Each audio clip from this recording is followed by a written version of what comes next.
আসসালামু আলাইকুম সবাইকে ওয়েলকাম জানাচ্ছি আজকের অনলাইন ক্লাসে।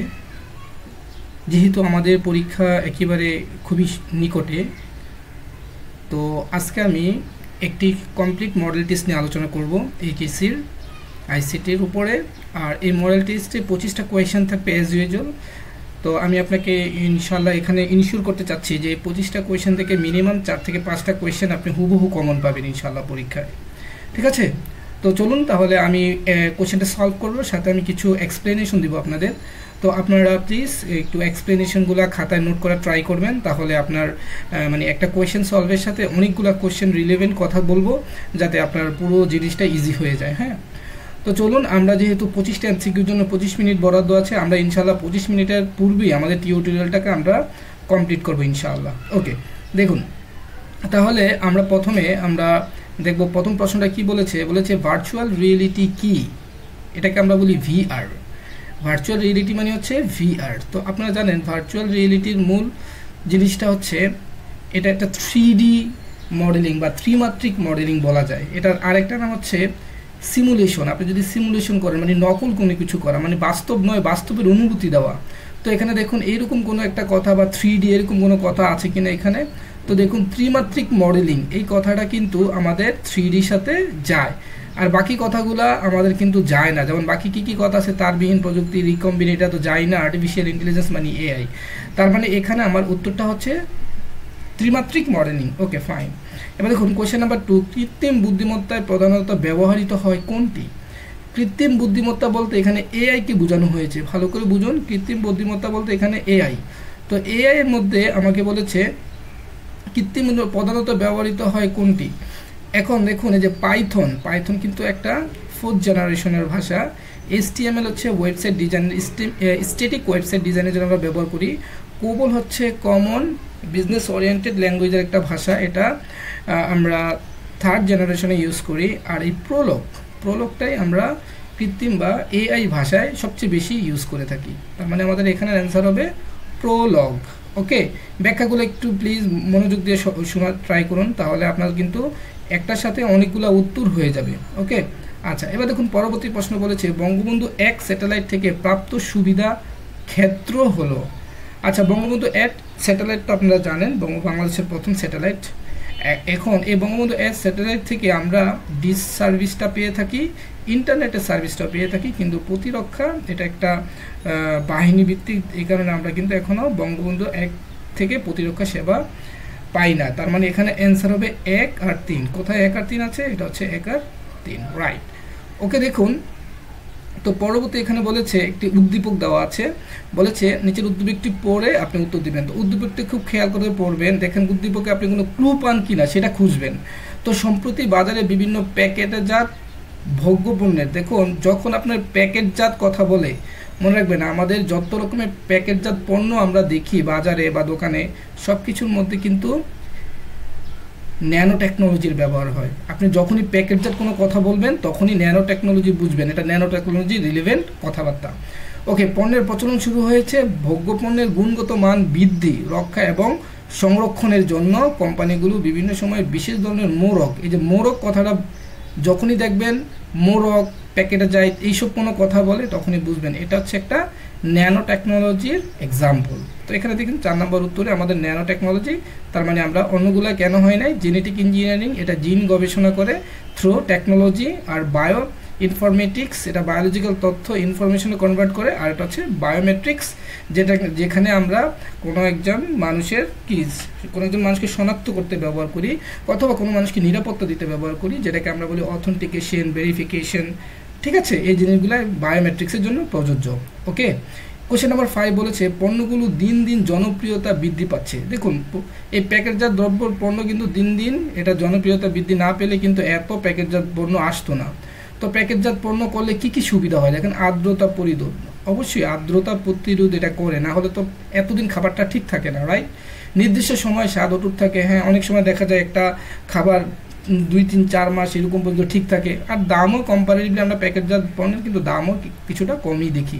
তার মানে এখানে উত্তর হচ্ছে 1, 2, 3 সবগুলাই উত্তর হবে, রাইট।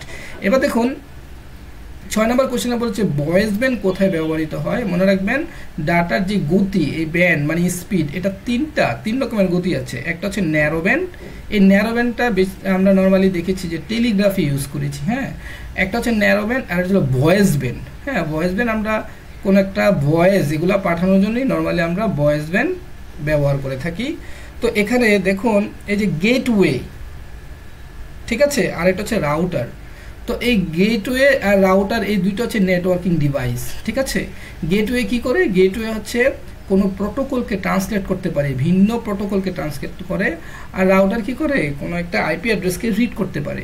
আর টেলিফোন, যেহেতু টেলিফোনের মাধ্যমে কথা বলি, আর আমাদের ভয়েস ব্যান্ড কোথায় ব্যবহৃত হয়, তাহলে টেলিফোন লাইনে আমরা ভয়েস ব্যান্ড ইউজ করি। ওকে, এবার দেখুন নাম্বার 7 বলেছে এসিনক্রোনাস ডাটা ট্রান্সমিশনের সুবিধা কোনটি। আপনার এখানে ডাটা ট্রান্সমিশনের মেথড থেকে কোশ্চেনটা আসছে। তো ডাটা ট্রান্সমিশনের মেথড হচ্ছে 3 রকমের, আপনি জানেন। একটা হলো এসিনক্রোনাস, একটা সিনক্রোনাস, আর একটা আইসোক্রোনাস, রাইট।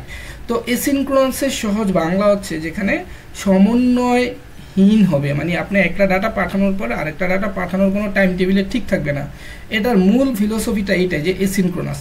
তো এসিনক্রোনাস যেহেতু র্যান্ডমলি ডাটা পাঠায়, তার মানে এটার কোনো প্রাইমারি স্টোরেজের প্রয়োজন হয় না, যেমনটা সিনক্রোনাসের প্রয়োজন হয়।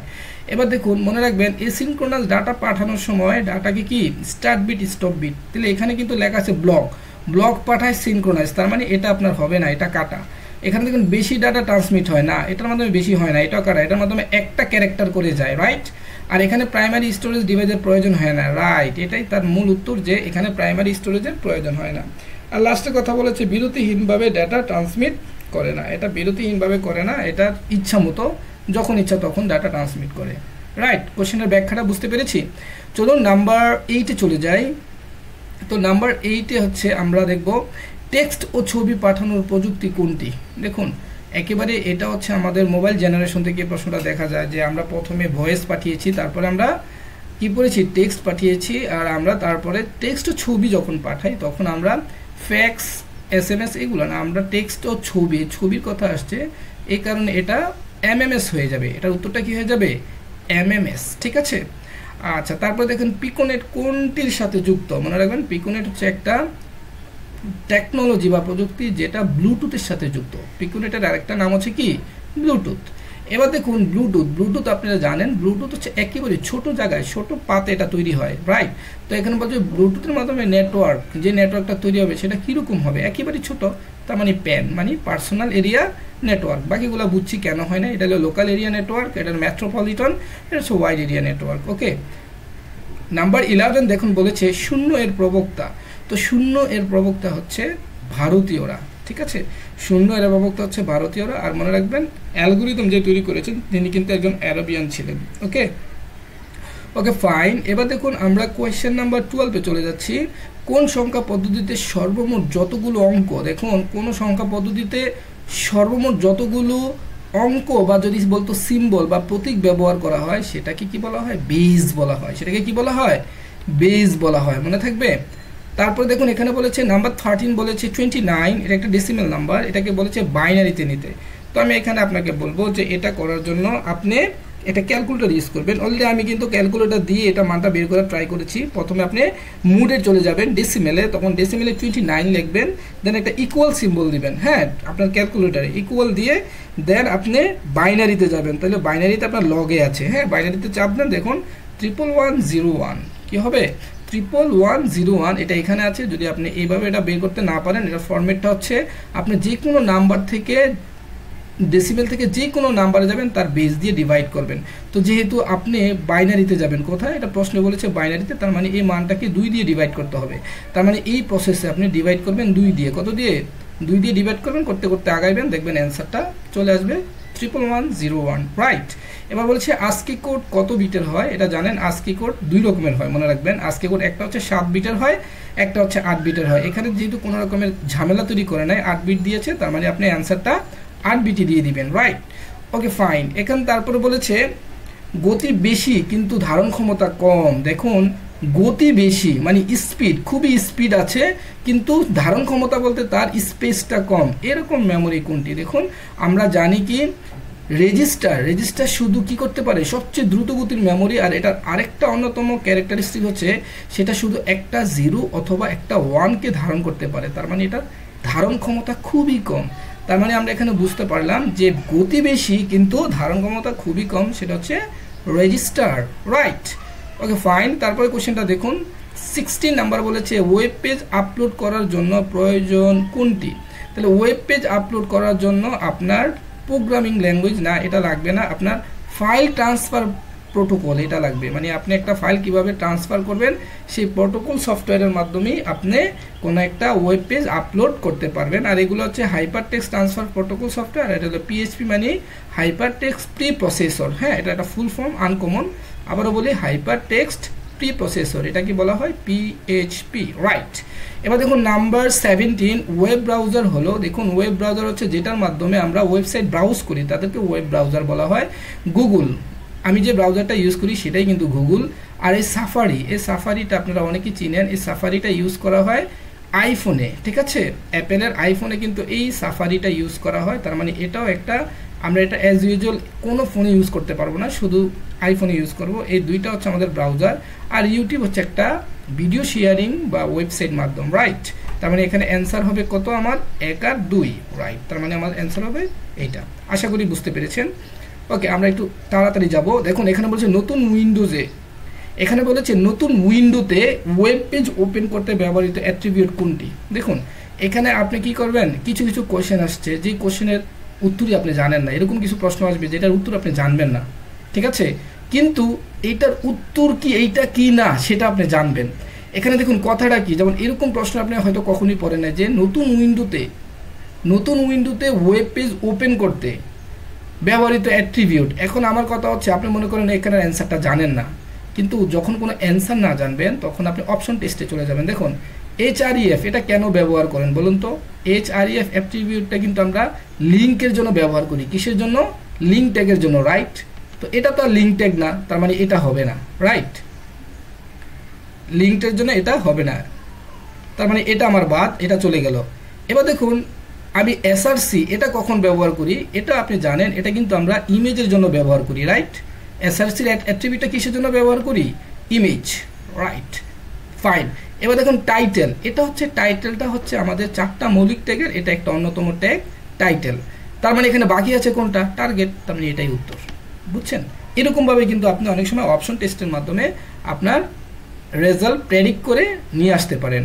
ওকে, এবার দেখুন আমরা পরবর্তী প্রশ্নে চলে যাব। নাম্বার 19 এবং 20 এই প্রশ্নের ভিতরে কমপ্লিট করবে। দেখুন বলেছে কেয়া ও দিয়া প্রায় পরস্পরের ওয়েবসাইটে ঢুকে প্রয়োজনীয় তথ্য সংগ্রহ করে। হ্যাঁ, আচ্ছা, বিষয়টি তাদের কাছে বেশ সময় সাপেক্ষ। দেখুন আপনি একটা তথ্য সংগ্রহ করতে গিয়ে কোনো একটা ওয়েবসাইটে অনেক সময় লাগে, এটার মূল কারণটা হচ্ছে ওই ওয়েবসাইট থেকে অন্য ওয়েবসাইটে আপনার আবার ট্রাভেল করতে হয়। তো এটা সমাধান কি, যদি আপনার কাছে লিঙ্ক দেওয়া থাকে, একটা ওয়েবসাইটে একটা পেজ পড়তেছেন, হঠাৎ একটা জিনিসের মিনিং বুঝেন না, এটা লিঙ্ক দিলে আপনি লিঙ্কে ক্লিক করলে দ্রুত চলে যায়। তো মনে রাখবেন কোনো একটা ওয়েব পেজের লিঙ্কের ব্যবহার করা হয় এই কারণে সময় বাঁচানোর জন্য, রাইট।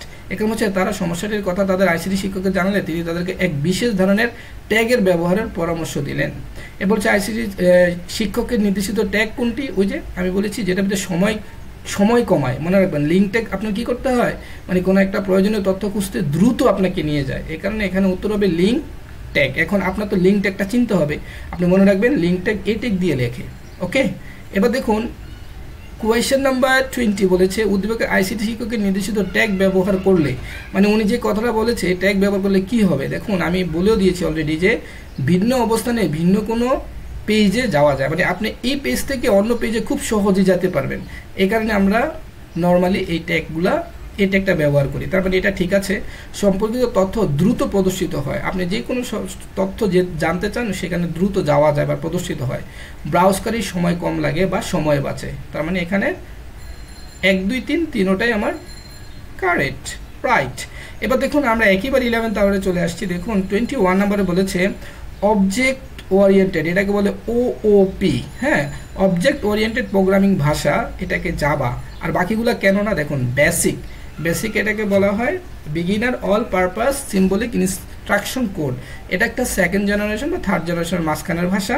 আর সি তো আপনারা জানেন থার্ড জেনারেশন ও সেকেন্ড জেনারেশন মাঝখানে বা মিড লেভেল ভাষা।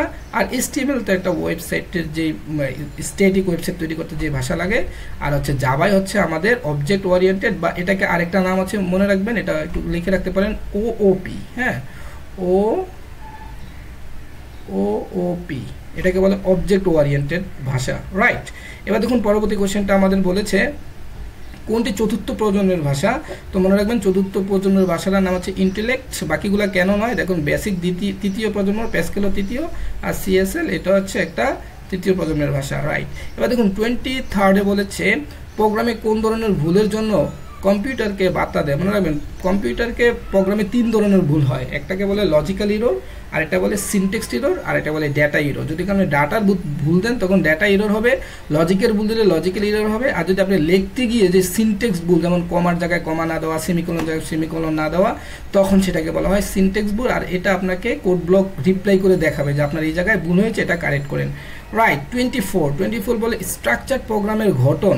স্ট্রাকচার, দেখুন আমরা যে সি প্রোগ্রামিং ভাষা ইউজ করেছি এটা একটা স্ট্রাকচার প্রোগ্রামিং ভাষা, রাইট। তো এই স্ট্রাকচার প্রোগ্রামিং ভাষার অন্যতম গঠনের মধ্যে একটা হচ্ছে পর্যায়ক্রমিক মানে ধারাবাহিক, আর একটা হচ্ছে সিদ্ধান্ত যেটাকে আমরা বলি ডিসিশন। হ্যাঁ, মানে ইয়েস নো, দেখুন আমরা প্রোগ্রামিং কিন্তু ইয়েস নো মানে কখন ইয়েস হবে কখন নো হবে। আর একটা হচ্ছে লুপ, আমরা তো লুপ জানি একই কাজ যখন বাড়াবাড়ি করে তখন সেটাকে লুপ বলি। তার মানে এখানের উত্তর হচ্ছে আপনার তিনোটাই, রাইট। এবার বলছি নিচের কোনটি ইনপুট স্টেটমেন্ট। আপনারা জানেন যে আমরা সি প্রোগ্রামিংয়ে ইনপুট স্টেটমেন্ট বা ইনপুট যেই ফাংশন মানে আমরা ব্যবহার করি সেটার নাম হচ্ছে স্ক্যানএফ। স্ক্যানএফকে আমরা ইনপুটের জন্য ব্যবহার করি। এটা stdio.h হেডার ফাইলে এই স্ক্যানএফটার লাইব্রেরি ফাংশনটা জমা থাকে, আর বাকিগুলো হচ্ছে আমাদের ভিন্ন জিনিস। তাহলে আজকে আমরা এখানেই শেষ করি। আজকে আমার টিউটোরিয়ালটা দেখে যদি ভালো লেগে থাকে প্লিজ আমার চ্যানেলটিকে সাবস্ক্রাইব করুন, এবং আমাকে যেহেতু এই চ্যানেলটি আপনাদের জন্য ডেডিকেট করা, চ্যানেলটির যে কমেন্ট করে জানান আসলে আমার আর কি ইমপ্রুভ করা দরকার। ওকে, আল্লাহ হাফিজ।